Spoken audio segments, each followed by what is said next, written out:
Assalamualaikum warahmatullahi wabarakatuh. Hari ini kita akan membahas LKS halaman 42. Jadi yang nomor satu itu kotak number of column pada jendela insert table menyatakan itu adalah banyaknya kolom yang dibuat. Jadi saya demokan, klik insert table, lalu insert table. Nah, ini adalah tulisan number of column-nya ya. Jadi misalnya number of column-nya ada 5, rows-nya ada 2. Jadi kolomnya ada 5 ya, 1, 2, 3, 4, 5. Itu adalah yang disebut dengan number of column. Selanjutnya nomor 2. Pengaturan atau penentuan jumlah kolom pada langkah pembuatan tabel dapat dilakukan melalui setting. Ini kolom ya, setting kolom ya. Jadi sama seperti tadi ya. Ya ini ya, yang ini ya. Selanjutnya nomor 3. Pengaturan atau penentuan jumlah baris pada langkah pembuatan tabel dapat dilakukan melalui setting rows. Ini ya. Kalau baris itu yang rows ya. Diingat-ingat. Kalau kolom itu adalah kolom. Kalau baris adalah rows. Jadi misalnya rows-nya kita insert 3 ya. Maka dia akan membuat 3 baris. Lanjut ke nomor 4. Untuk menyisipkan grafik menggunakan insert grafik berarti chart ya, insert. Nah ini chart ya, chart. Kita klik chartnya, lalu ini ada berbagai macam grafik yang bisa kita masukkan ke sini. Misalnya ada grafik kolom, grafik line, grafik pie, dan lain sebagainya. Kita coba masukkan grafik kolom ya. Setelah itu kita tunggu beberapa saat chartnya sedang dipersiapkan. Nah, ini biasanya akan membuka Microsoft Excel untuk memasukkan chartnya ya. Misalnya di kategori 1 ini 4,3, saya rubah jadi 6 gitu ya. Nah, maka otomatis chartnya di sini akan berubah sesuai dengan data yang ada di Microsoft Excel ini ya. Jadi nanti pembuatannya bisa dilakukan secara manual atau secara otomatis jika menggunakan Excel ya. Oke, lanjut ke nomor 5. Cara untuk membuat tabel secara otomatis dengan klik insert table ya. Lalu tentukan jumlah baris dan kolom secara drag ya. Secara drag itu maksudnya seperti ini. Insert table lalu drag ya. Jadi sebenarnya ini bukan di drag tapi di klik ya. Jadi kita tentukan kolomnya berapa kali berapa di kotak-kotak ini ya. Maksudnya ini tabelnya ya, membuatnya 2 kali 2 gitu misalnya. Kita klik bagian ini, langsung dia akan membuat tabel 2 kali 2. Oke, lanjut nomor 6. Numbering merupakan penomoran dengan menggunakan ini angka ya. Oke, ini numbering itu sebenarnya tidak hanya angka saja, tapi juga bisa dengan menggunakan Romawi dan juga huruf. Itu bisa formatnya menjadi ABC gitu ya.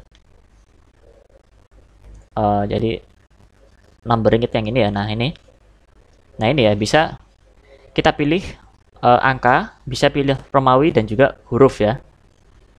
Jadi jawabannya adalah D, yaitu semua benar ya. Selanjutnya nomor 7, untuk membuat garis bawah pada objek dengan menggunakan perintah. Ini CTRL-U ya, underline. Misalnya saya menulis sesuatu ya. Lalu saya klik underline di sini, dia akan membuat garis bawah. Oke, saya besarkan dikit ya. Nah, ini akan, kalau saya klik CTRL-U, itu sama seperti ini akan membuat garis bawah. Lanjut ke nomor 8. Batas bawah pengetikan kita bisa mengisinya pada bottom ya. Batas bawah pengetikan itu maksudnya kayak marginnya ya. Kita di page layout, margins nih ya. Kita bisa buat custom ya. Nah, bottomnya ini kita atur sesuai dengan kebutuhan ya. Lanjut nomor 9. Untuk menghapus karakter di kanan, titik sisip menggunakan ini menggunakan delete ya. Jadi kalau kita menggunakan backspace itu akan menghapus karakter yang ada di kiri. Tapi kalau di kanan itu kita bisa menggunakan delete ya. Nomor 10, ukuran jenis dan bentuk huruf ada di fasilitas menu format font ya ini ya. Jadi kita bisa ngatur fontnya di sini. Nah, ini bisa kayak dibuat Latin atau lain sebagainya ya. Nomor 11, untuk mengatur kertas maupun batas pengetikan, klik file, pilih page setup ya. Page layout, page setup ini ya. Jadi kita bisa atur kayak margin, orientation, size, kolom, dan lain sebagainya. Selanjutnya nomor 12, setelah memilih gambar pada clip art, jika gambar ingin dimasukkan ke naskah, kita pilih insert clip ya. Saya coba insert. Sebenarnya ini bisa langsung kita klik, lalu gambarnya akan muncul ya. Kita misalnya pilih gambar pesawat ini, otomatis dia akan masuk ke dokumennya, tidak perlu pilihan itu ya, pilih insert picture atau clip object atau web ya. Jadi tapi di sini jawaban yang paling benar adalah insert picture ya, karena kita adalah memasukkan gambar ya. Selanjutnya nomor 13 itu adalah icon bold ya, yang di samping digunakan untuk membuat tulisan menjadi tebal ya. Jadi seperti ini. Saya kasih bold, dia akan tulisannya menjadi tebal. Lanjut ke nomor 14, font size digunakan untuk mengubah ukuran huruf ya ini ya. Jadi kalau saya klik ini, lalu saya bisa besarkan dengan menggunakan font size yang ini ya. Jadi otomatis bisa sesuai dengan keinginan. Nomor 15, font digunakan untuk mengubah, ini adalah bentuk huruf ya. Jadi bentuknya kita bisa buat Latin atau kayak tulisan biasa gitu ya. Lalu nomor 16, untuk membuat daftar dalam bentuk poin menggunakan icon bullets ya. Icon bullets itu adalah yang ini ya, yang bagian ini ya. Nah, misalnya kita bullet A, lalu kita enter, dia akan menambah bullet baru ya. Bullets baru. Jadi itu digunakan untuk kayak membuat list gitu ya, list tapi dalam bentuk titik-titik atau bullet. Selanjutnya nomor 17, ketika akan menyisipkan halaman, klik menu insert, pilih menyisipkan halaman. Jadi kita memasukkan halaman baru ya. Insert, pilih, sebenarnya tidak ada di sini karena untuk memasukkan halaman kita tekan Ctrl Enter ya. Kalau kita tekan Ctrl Enter, kita akan membuat halaman baru. Jadi jawabannya semua salah di situ karena tidak ada di simbol task pane atau page number ya.